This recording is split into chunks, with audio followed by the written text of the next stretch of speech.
Pandas is a powerful Python library for data manipulation and analysis. It provides data structures like data frame and series that are designed to make working with structured data easy and intuitive. A data frame is a two-dimensional data structure that resembles a table where data is organized in rows and columns. Each column in a data frame can have a different data type, and you can perform various operations on the data, such as filtering, grouping, and aggregation. Let's see the data frames in action. First, type Jupyter in the search bar of Startup menu. Click on the Jupyter icon to launch Jupyter Notebook. It will take 15 to 20 seconds to load the environment. Now let's make a new notebook.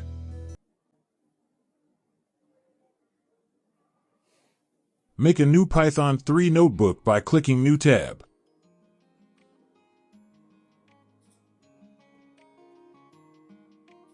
Let's name this new workbook Training.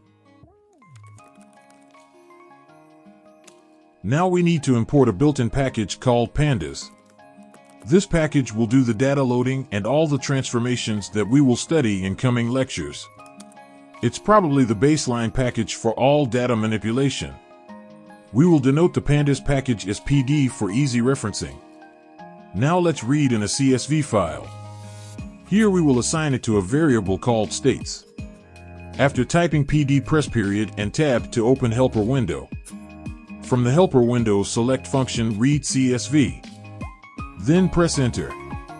Now go to the folder where your CSV file is located. Copy the path using Ctrl+C.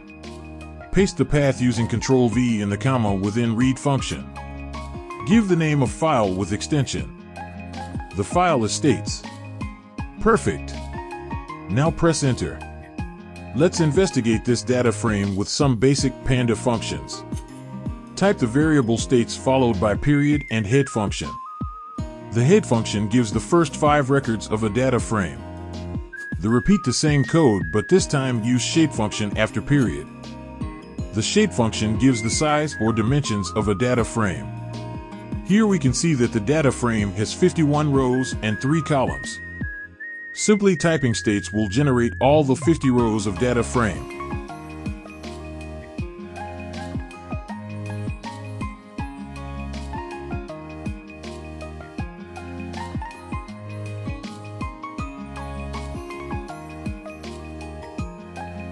If you wish to see the columns of a data frame, you can use columns functions.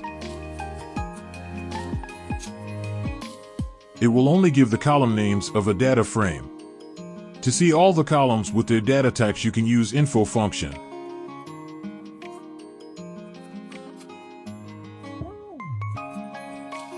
Well done! This brings us to the end of our first Pandas lecture. The real fun will begin in next lecture when we will play with these data frames and do filtering, aggregation, and grouping. See you in the next lecture.